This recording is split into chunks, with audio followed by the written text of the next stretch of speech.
Okay guys, मैं अनु श्रीवास्तव एक बार फिर से आप सभी के अपने यूट्यूब चैनल जीके आर्ट पर स्वागत करता हूँ।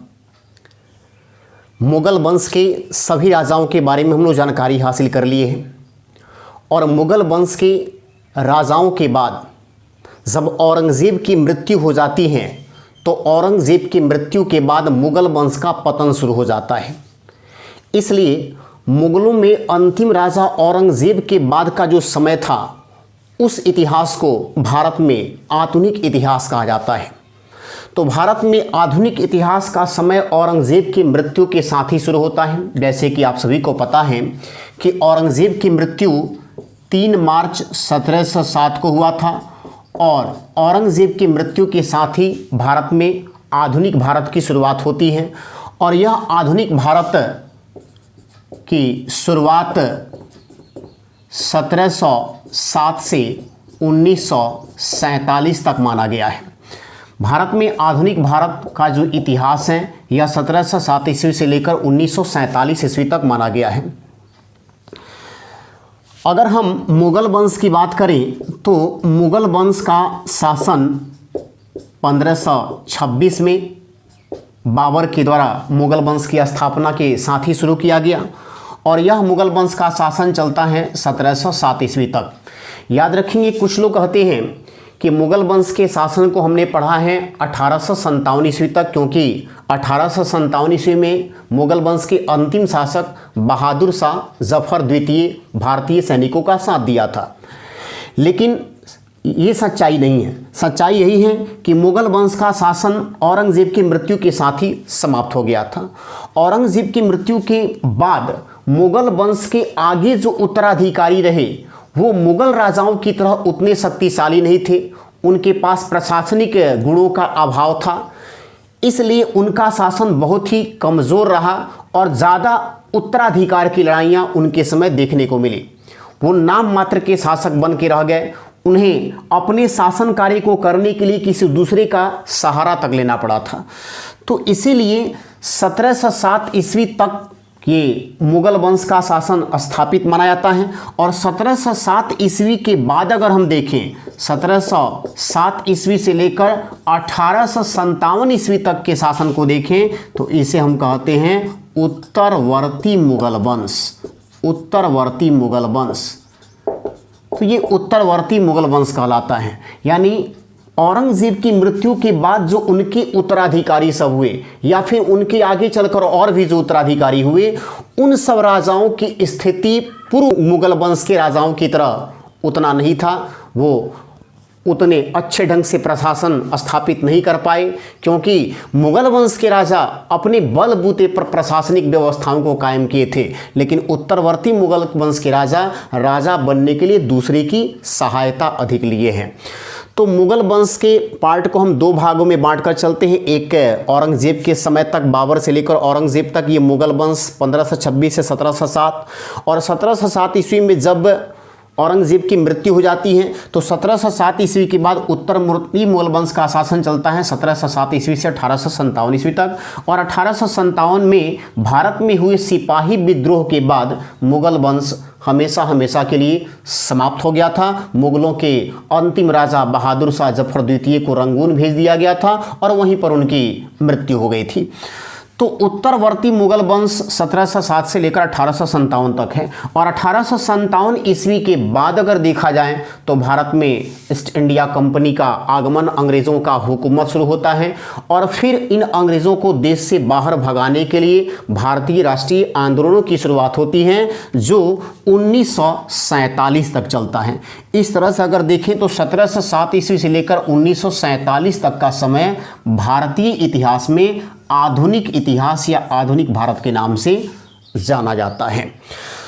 तो आइए आज हम जानने की ये कोशिश करेंगे कि औरंगज़ेब की मृत्यु के बाद जब मुग़ल वंश समाप्त हुआ और उसके बाद जब उत्तरवर्ती मुग़ल वंश आया तो उत्तरवर्ती मुग़ल वंश में कौन कौन से राजा हुए, उनका प्रशासन भारत पर कैसे स्थापित हुआ और उनके प्रशासन को स्थापित करवाने में किन लोगों का सहयोग रहा। तो यहाँ पर आइए हम देख लेते हैं उत्तरवर्ती मुग़ल वंश के राजाओं को। उत्तरवर्ती मुगल वंश 1707 से 1857 ईस्वी तक। उत्तरवर्ती मुगल वंश का शासन औरंगजेब की मृत्यु के बाद शुरू होता है। उत्तरवर्ती मुगल वंश में जो भी राजा हुए हैं वो राजा स्वेच्छा से कोई भी निर्णय नहीं ले पाते थे, उनके अंदर इच्छा शक्ति का अभाव था। तो इसलिए मान लिया जाता है कि मुगल वंश में औरंगजेब की मृत्यु के बाद ही मुगल वंश का सफाया हो गया था। और मुगल वंश के पतन के कारणों को अगर देखा जाए तो मुगल वंश के पतन के कारणों को हम कुछ और नहीं मान सकते हैं। मुगल वंश के पतन के कारणों का सबसे बड़ा जिम्मेवार स्वयं औरंगजेब ही था। औरंगजेब की ऐसी ऐसी नीतियां थी जिन नीतियों के चलते भारत में मुगल वंश कमज़ोर हो गया, और यही कारण था कि धीरे धीरे करते हुए मुगल वंश का भारत में अस्तित्व समाप्त हो गया। यदि औरंगजेब की नीतियों को देखें, मुगल वंश के पतन के कारणों को देखें, तो मालूम चलता है कि औरंगजेब की दो प्रमुख ऐसी नीतियां रही जिसके चलते मुगलों का भारत में पतन हुआ। जिस नीतियों में एक सबसे बड़ा कारण था औरंगजेब का राजपूत संबंध। औरंगजेब का राजपूतों के साथ संबंध बेहतर नहीं था, और यही कारण था कि राजपूत मुगल वंश के राजाओं से नफरत करने लगे। मुगल वंश के खात्मे के लिए सभी राजपूत राजा एकजुट होने लगे। यह मुगल वंश के प्रमुख कारणों में रहा। दूसरा प्रमुख कारण था धार्मिक कारण। जैसे कि हम आपको बता चुके हैं कि औरंगजेब पूरी तरह से इस्लाम धर्म का संरक्षण कर रहा था, बाकी धर्मों को नीचा दिखाने का प्रयास कर रहा था। यही कारण है कि दूसरे धर्म के लोग औरंगजेब की नीतियों से काफ़ी नाखुश रहने लगे, और ये प्रयास करने लगे बाकी सभी धर्मों के लोग कि मुगल वंश का अस्तित्व भारत की गद्दी पर से हमेशा के लिए समाप्त किया जाए। अगर हम तीसरे कारणों को और प्रमुख कारणों में देखें तो एक और सबसे बड़ा कारण है औरंगजेब का दक्षिण अभियान। दक्षिण अभियान औरंगजेब की एक ऐसी नीति थी जिसके चलते मुगल वंश काफ़ी कमज़ोर हो गया। आपको मैंने बताया था कि औरंगजेब अपने बड़े पुत्र अकबर के विद्रोह को दबाने के लिए 1682 में दक्षिण भारत गया था, और जब दक्षिण भारत गया तो दक्षिण भारत की 3 प्रमुख रियासतों बीजापुर, गोलकुंडा और अहमदनगर को जीतने में ही अपना पूरा समय लगा देता है, फिर वह उत्तर भारत की तरफ नहीं आ पाता है। इसका परिणाम हुआ कि उत्तर भारत के जो स्थानीय राजा थे, जो छोटे मोटे राजा थे, वो मुगल वंश के राजाओं पर, मुगल वंश पर अपना प्रभाव बढ़ाना शुरू कर दिए थे। तो दक्षिण का अभियान भी मुगल वंश के पतन का एक बहुत बड़ा कारण माना जाता है। मुगल वंश के पतन के कारणों में यदि और कारण देखें तो एक और कारण बनकर आता है विदेशी आक्रमण। विदेशी आक्रमण, मुगल वंश के पतन के कारणों में विदेशी आक्रमण भी एक प्रमुख कारण माना जाता है, क्योंकि ईरान के नादिर शाह, अहमद शाह अब्दाली जैसे विदेशी आक्रमणकारियों के चलते मुगल वंश अपने अस्तित्व को नहीं बचा पाया। उसी तरह से अगर देखें तो एक और कारण के रूप में देख सकते हैं यूरोपियन कंपनी का आगमन। यूरोपियन कंपनी का आगमन, यूरोपियन कंपनी भारत में व्यापारिक रिश्तों को बढ़ाना चाहती थी, और इसके लिए वो चाहती थी कि मुगल वंश का प्रभाव भारत में कम से कम हो सके, और इस प्रकार से वह चाहती थी कि मुगलों के प्रभाव को कम करके भारत में अधिक से अधिक व्यापारिक क्षेत्रों पर अपना एकाधिकार जमाया जाए। तो यूरोपियन कंपनी अपने प्रभाव को बढ़ाने के लिए मुगलों की शक्ति को कमज़ोर करना शुरू किया। यह भी मुगलों के पतन का एक प्रमुख कारण माना जाता है। अब आइए देखते हैं हम कि उत्तरवर्ती मुगल वंश के जो राजा हुए हैं 1707 से लेकर 1857 तक, वो कौन कौन से राजा हुए हैं, उनका कार्यकाल कितना से कितना रहा है, फिर उनके बारे में थोड़ा बहुत हम जानने का प्रयास करेंगे, उनसे संबंधित तथ्यों को कि किस प्रकार से वो अपने प्रशासनिक कार्यों को किया करते थे या किनसे सहयोग लेकर किए, कौन कौन सी लड़ाइयों को उन्हें लड़ना पड़ा। उत्तरवर्ती मुगल वंश के राजाओं की बात करें तो उत्तरवर्ती मुगल वंश के राजाओं में सबसे पहला शासक हुआ था बहादुर शाह। बहादुर शाह बहादुर शाह का शासनकाल 1707 ईस्वी से 1712 ईस्वी तक रहा। बहादुर शाह के बाद अगला जो शासक रहा वह था जहांदार शाह। जहांदार शाह का शासन 1712 से 1713 ईस्वी तक था। उसके बाद शासक बनता है फारुखसियर। फारुखसियर का शासन 1713 से 1719 ईस्वी तक रहा। फारुखसियर के बाद शासक बनता है मोहम्मद शाह। मोहम्मद शाह का शासन चलता है 1719 से 1748 ईस्वी तक। मोहम्मद शाह के बाद अगला शासक बनता है अहमद शाह। अहमद शाह का शासन 1748 से 1754 ईस्वी तक। अहमद शाह के बाद अगला शासक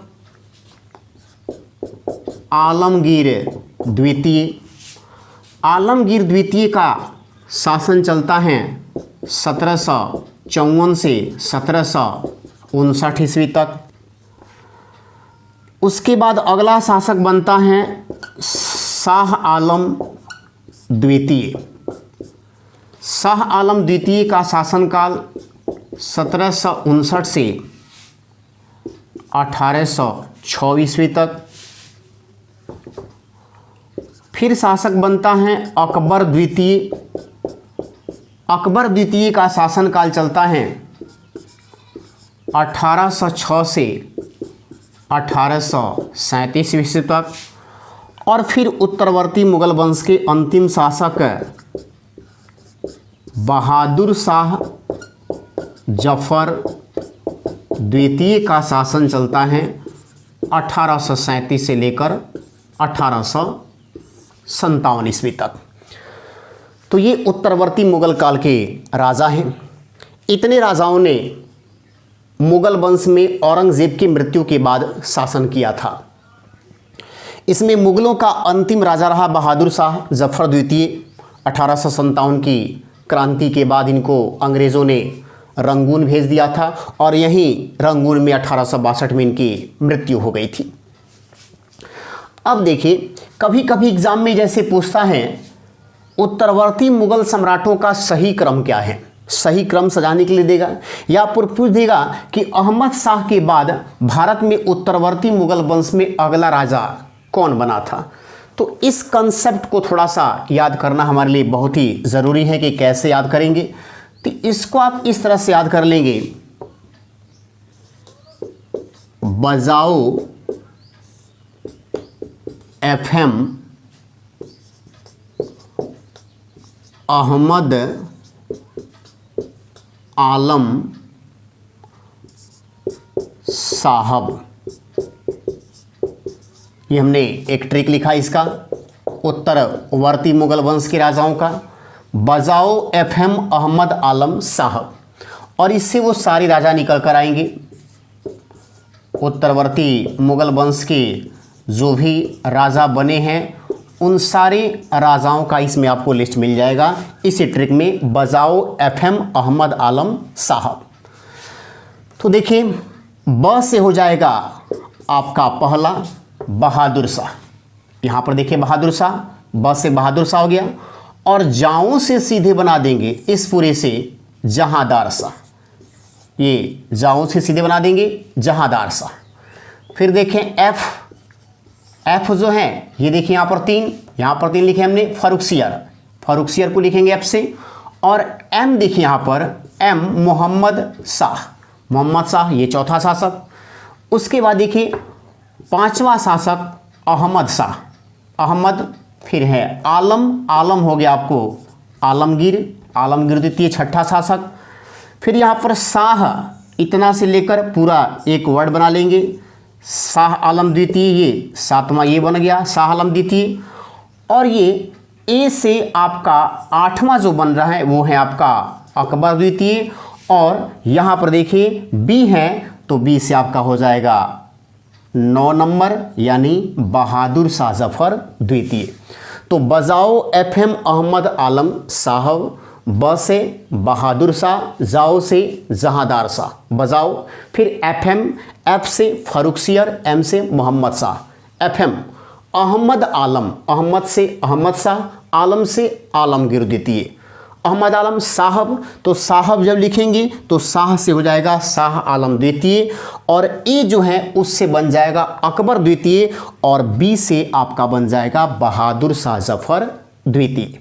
तो ये उत्तरवर्ती मुगल वंश के राजा हैं।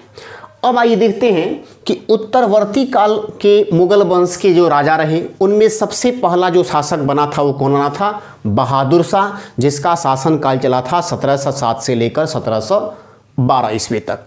तो आइए हम एक एक करके अब सबके बारे में थोड़ा बहुत जानने का प्रयास करें, सबसे संबंधित कुछ प्रश्नों को यहाँ पर निकालें, जिससे आने वाली एग्जाम में हमको किसी प्रकार की समस्या उत्तरवर्ती मुगल वंश के राजाओं से संबंधित प्रश्नों में न होने पाए।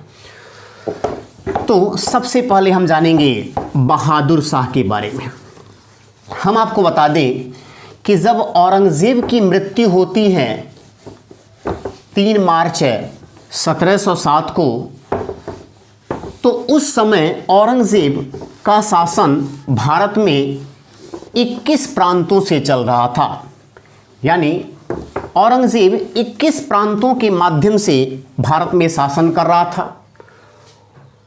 जिस समय औरंगजेब की मृत्यु हुई थी तो हमने बता रखा था कि औरंगजेब अपने मृत्यु के समय गया हुआ था दक्षिणी भारत, और दक्षिणी भारत में ही औरंगजेब की मृत्यु हो गई थी।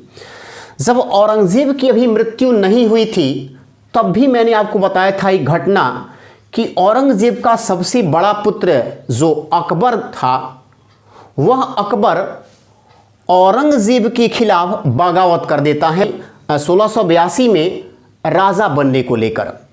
और राजा बनने को लेकर अकबर ने अपने पिता के खिलाफ जो बगावत किया था, उसी बगावत को दबाने के लिए औरंगजेब दक्षिण भारत गया था। दक्षिण भारत में ही उनके बड़े पुत्र अकबर की मृत्यु हो गई थी, और इसी दक्षिण भारत में औरंगजेब अपने अभियानों को जब चला रहा था अहमदनगर, गोलकुंडा और बीजापुर पर, तो इन्हीं 3 रियासतों के बीच उसका पूरा जीवन उलझ कर रह गया था, और अंतोगत्वा वापस वह नॉर्थ इंडिया नहीं आ पाया था और दक्षिण भारत में ही उसकी मृत्यु हो गई थी। तो दक्षिण भारत में जब वह अभियानों को चला रहा था, उसी समय औरंगजेब ने अपनी वसीयत में लिख दिया था कि मेरे मरने के बाद मेरी संपत्ति को मेरे 3 जीवित पुत्रों के बीच बराबर बराबर बांट दी जाए। औरंगजेब के चूंकि 4 पुत्र थे, सबसे बड़ा पुत्र था अकबर, और अकबर जो है मारा गया था। लेकिन उसके बाद जो उसके 3 जो जीवित पुत्र थे औरंगजेब के, वो कौन कौन थे? तो औरंगजेब का जो सबसे बड़ा पुत्र था वह था मुअज्जम। औरंगजेब का सबसे बड़ा पुत्र था मुअज्जम। औरंगजेब का जो एक और पुत्र था उसका नाम था आजम, और औरंगजेब का जो सबसे छोटा बेटा था वह था कामबख्श। कामबख्श। तो ये औरंगजेब के 3 जीवित पुत्र थे। इन्हीं तीनों के बीच बराबर बराबर संपत्ति बांटने की बात किया था औरंगजेब। लेकिन दुर्भाग्य देखिए, जब औरंगजेब की मृत्यु हो जाती है तो इन तीनों पुत्रों के बीच उत्तराधिकार का युद्ध छिड़ जाता है। तीनों को ये बर्दाश्त नहीं होता है कि हमें जितना बराबर बराबर बांटने की बात मेरे पिताजी कह के गए हैं उतना प्रशासन करना चाहिए, बल्कि इनकी नियत क्या है कि संपूर्ण भारतीय क्षेत्र पर हम लोगों का अपना एकाधिकार बने। इसीलिए तीनों भाई आपस में उत्तराधिकार का युद्ध लड़ते हैं, और इस लड़ाई में आजम, कामबख्श और मुअज्जम, अगर हम तीनों को देखें तो औरंगजेब ने मुअज्जम को सूबेदार बनाया था काबुल का। इनको काबुल का सूबेदार बनाया गया था। यदि हम आजम की बात करें तो आजम को सूबेदार बनाया गया था गुजरात का, और कामबख्श को बनाया गया था सूबेदार बीजापुर का। तो ये तीनों जो हैं अपने अपने क्षेत्र में कर रहे थे काम। ये काबुल में थी, ये आजम गुजरात पश्चिमी भारत की तरफ थे, कामबख्श बीजापुर दक्षिणी भारत के सूबेदार बनकर काम कर रहे थे। तो जैसे ही औरंगजेब की मृत्यु होती है, सबसे पहले आजम पहुंचता है दक्षिण भारत, और दक्षिण भारत पहुंचकर सबसे पहले काम बख्श का काम निपटाता है, यानी काम बख्श को मार देता है। अब इस बात की सूचना मिलती है मुअज्जम को लगता है कि आजम ने काम बख्श का काम खत्म कर दिया है, कहीं ऐसा ना हो कि हमारा भी काम खत्म कर दे। तब मुअज्जम पीछे पीछे लग जाता है आजम के, और आजम के पीछे पीछे लगते हुए मुअज्जम दक्षिणी भारत पहुंच जाता है। और दक्षिण भारत में मुअज्जम और आजम के बीच एक लड़ाई होती है, जिस लड़ाई को हम कहते हैं जाज़ोवा का युद्ध। जाज़ोवा का युद्ध, ये जाज़वा का जो युद्ध है वह हुआ था 18 जून 1707 को। 18 जून 1707 को यह युद्ध हुआ था मुअज्जम और आजम के बीच।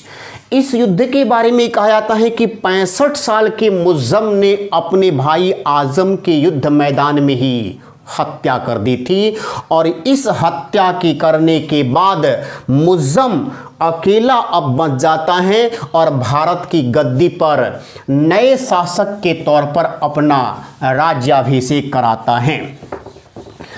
मुअज्जम का नाम अगर देखें तो मुअज्जम का नाम था शाह आलम।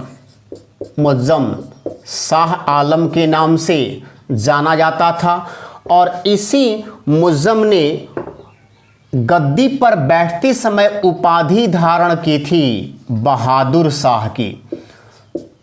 बहादुर शाह, इनको हम बहादुर शाह प्रथम कहेंगे, चूँकि 1857 की क्रांति के समय बहादुर शाह जफर द्वितीय वहाँ पर थे। तो मुअज्जम बहादुर शाह की उपाधि धारण करते हुए शाह आलम बहादुर शाह के नाम से अपना राज्याभिषेक कराता है, और यह गद्दी पर बैठता है, जिसका शासनकाल चलता है 1707 से लेकर 1712 ईस्वी तक। अब थोड़ा ध्यान देंगे इस मुअज्जम के बारे में, या शाह आलम बहादुर शाह प्रथम के बारे में। शाह आलम बहादुर शाह के बारे में कहा जाता है कि इन्होंने गद्दी पर बैठने के बाद सहिष्णुता की नीति को अपनाया। इनके संबंध राजपूतों के साथ बेहतर रहे। राजपूतों के साथ साथ इन्होंने अपने संबंधों को सिखों के साथ भी बेहतर रखा था, क्योंकि औरंगजेब की मृत्यु के बाद मुअज्जम ने सिखों के अंतिम गुरु गोविंद सिंह से सहायता ली थी उत्तराधिकार के युद्ध में। और तब जो है मुअज्जम ने गुरु गोविंद सिंह से कहा था कि यदि आप मुझे शासक बनवा देते हैं, शासक बनने में मेरी सहायता करते हैं, तो मैं सिखों के खोई हुई प्रतिष्ठा को वापस दिलवाऊंगा। तो राजा बनने के बाद शाह आलम बहादुर शाह प्रथम अर्थात मुअज्जम सिख धर्म के प्रति उदार नीति अपनाता है। लेकिन सिखों के जो अंतिम गुरु थे गुरु गोविंद सिंह, इनके मरने के बाद अब सिखों का नेतृत्व करता है बंदा बहादुर। सिखों का अगला नेता है, हम इसे सिख गुरु नहीं कहेंगे, लेकिन सिखों का अगला नेता कहेंगे जो सिख धर्म का नेतृत्व करता है। इस बंदा बहादुर के साथ मुअज्जम का संबंध बेहतर नहीं था। बाकी सिखों के साथ तो संबंध के बहुत अच्छे रहे हैं, लेकिन बंदा बहादुर के साथ व्यक्तिगत रूप से मुअज्जम की पटरी नहीं जमती थी। और यही कारण था कि शाह आलम बहादुर शाह प्रथम बंदा बहादुर को मारना चाहता था। इसी बंदा बहादुर के विद्रोह का दमन करने के लिए शाह आलम बहादुर शाह प्रथम 27 फरवरी 1712 को बंदा बहादुर के खिलाफ अभियान चलाता है। सिख धर्म के बंदा बहादुर इनके साथ अभियान चलाता है, और उल्लेख मिलता है कि सिख अभियान में इसी समय शाह आलम बहादुर शाह का निधन हो गया था। तो बंदा बहादुर के खिलाफ अभियानों को चलाते समय सिख विद्रोह के समय शाह आलम बहादुर शाह प्रथम की मृत्यु हो गई थी। जब शाह आलम बहादुर शाह की मृत्यु हो जाती है तो उसके बाद गद्दी पर अगला सम्राट बनता है, क्योंकि 1712 तक इनका शासनकाल रहा था। बहादुर शाह के बारे में इतिहासकार रफीक खां लिखता है, रफीक खां कि बहादुर शाह को शाहे बेखबर कहा जा सकता है। शाहे बेखबर हम बहादुर शाह को इसलिए कह सकते हैं क्योंकि इनको प्रशासन में कोई खास दिलचस्पी नहीं रहती थी। यही कारण था कि अपने प्रशासनिक गुणों के अभाव के कारण अधिक दिनों तक शासन नहीं कर पाए। अब आइए देखते हैं आगे की कहानी। जब बहादुर शाह की मृत्यु हो जाती है तो बहादुर शाह के पुत्रों के बीच उत्तराधिकार की लड़ाई शुरू हो जाती है।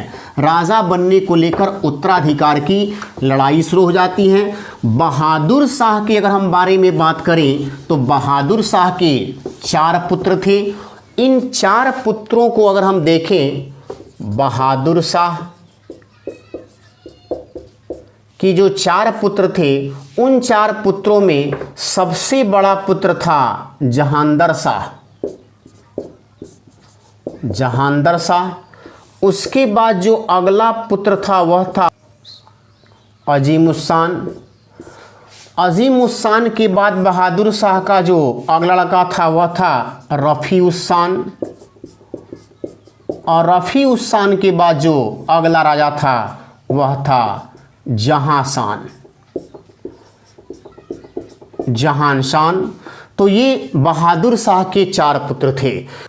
इन बहादुर शाह के पुत्रों के बारे में कहा जाता है कि बहादुर शाह के ये चारों पुत्र इतने निर्मम और क्रूर थे कि उत्तराधिकार की लड़ाई ये 1 माह तक लगातार लड़ते रहे और 1 माह तक बहादुर शाह का शव सड़ते रहा।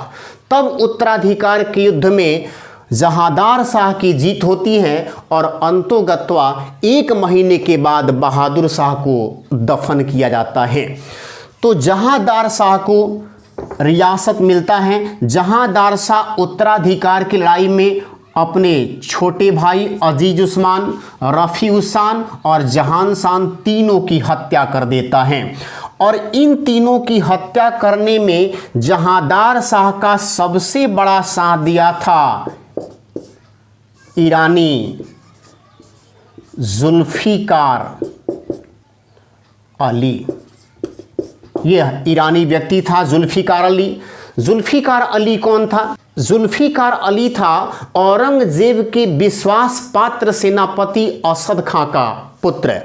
तो ईरानी ये असद खां के पुत्र जुल्फ़िकार अली से सहायता लेता है जहांदार शाह और इन्हीं की सहायता से वह अपने तीनों भाइयों की हत्या करने में कामयाब होता है और तब जहांदार शाह अपना राज्याभिषेक कराता है।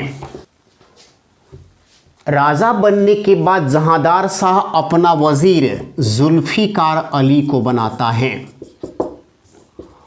और इस जुल्फ़िकार अली के बारे में कहा जाता है कि इसने प्रशासन पर पूर्ण नियंत्रण रखने के लिए राजस्व विभाग को अपने संरक्षण में कर लिया। मुगल काल के समय में जो अंधाधुंध अनियंत्रित रूप से जागीरें बेची जा रही थी, उन जागीरों को बेचने पर इन्होंने रोक लगा दी। ठेका प्रथा की शुरुआत कर दी। राजस्व वसूलने के लिए ठेका प्रथा की शुरुआत होने से किसानों पर अतिरिक्त भार बढ़ गया था। तो इस जुल्फ़िकार अली को जहांदार शाह अपना बनाया था वजीर। इसी जहांदार शाह के बारे में कहा जाता है कि जहांदार शाह के शासनकाल में लाल कुंवर नाम की एक वेश्या रहती थी और इस लाल कुंवर वेश्या के प्रेम में पागल रहता था जहांदार शाह। इतिहासकार रफ़ीक खान कहता है कि अपना सारा प्रशासन वह जुल्फ़िकार अली को सौंप दिया था और खुद एक वेश्या के पीछे भागता रहता था। इसीलिए इतिहासकार रफ़ीक खान ने जहांदार शाह को लंपट मूर्ख की संज्ञा दी थी। लंपट मूर्ख के नाम से जहांदार शाह को ही कहा जाता है। अब सुनना थोड़ी सी आगे की कहानी। मैंने बताया था कि बहादुर शाह की जो 4 पुत्र थे, उन 4 पुत्रों में जो दूसरा पुत्र था अजीम-उस्मान, उस अजीम-उस्मान का एक पुत्र था फ़र्रुखसियर। और फ़र्रुखसियर उस समय जब अजीम उस्मान की हत्या कर दी गई थी जहांदार शाह के द्वारा। उस समय फर्रुखसियर पूर्वी भारत में पटना का सूबेदार था। अब देखिए फर्रुखसियर क्या करता है। फर्रुखसियर भी जहांदार शाह के कदमों पर ही चलता है और जहांदार शाह के प्रशासन के ऊपर नियंत्रण स्थापित करने की कोशिश फर्रुखसियर करता है। जिस प्रकार से जहांदार शाह ने अपने भाइयों की हत्या करने में ईरानी अमीर जुल्फिकार अली की सहायता ली थी, उसी तरह फर्रुखसियर ने जहांदार शाह पर प्रशासन स्थापित करने के लिए भारतीय अमीर की सहायता ली थी और इसी भारतीय अमीर को सैयद बंधु कहा जाता है। इस भारतीय अमीर को सैयद बंधु कहा जाता है। ये भारतीय जो अमीर थे वह भारतीय मूल के विदेशी अमीर, सैयद बंधु के जो माता पिता थे वह विदेशी थे, लेकिन सैयद बंधुओं का जन्म भारत में हुआ था। काफ़ी अधिक ये धनवान थे। इन सैयद बंधुओं में दो भाई थे, एक थे अब्दुल्ला खान और एक था हुसैन अली खान। ये दो सैयद बंधु थे। इन्हीं दोनों सैयद बंधुओं से फर्रुखसियर सहायता लेता है और सहायता लेकर इनको आदेश देता है कि जहांदार शाह की हत्या कर दी जाए। तब सैयद बंधु अब्दुल्ला खान और हुसैन अली दोनों दिल्ली की ओर बढ़ते हैं। जैसे ही इन सैयद बंधुओं के आने का समाचार जहांदार शाह को होता है, जहांदार शाह लाल कुंवर के साथ भाग जाता है औरंगजेब के विश्वास पात्र सेनापति असद खां के पास। असद खां के पास पहुंचता है जहांदार शाह और जहांदार शाह की साथ रहने वाली लाल कुंवर, और जाकर जहांदार शाह असद खां से पनाह मांगता है, संरक्षण मांगता है कि उन्हें संरक्षण दी जाए, उन्हें जगह दी जाए। लेकिन असद खां इस सैयद बंधुओं और फर्रुखसियर के डर से जहांदार शाह को संरक्षण देने से इनकार कर देता है। तब ये दोनों सैयद बंधु आगे बढ़ते हैं और आगे बढ़ते हुए जहांदार शाह की हत्या 11 फरवरी 1713 को कर देते हैं और इनकी हत्या करने के बाद भारत का अगला सम्राट फर्रुखसियर को बनाते हैं। तो इस प्रकार से सैयद अली और अब्दुल्ला खां की सहायता से फर्रुखसियर सम्राट बना था।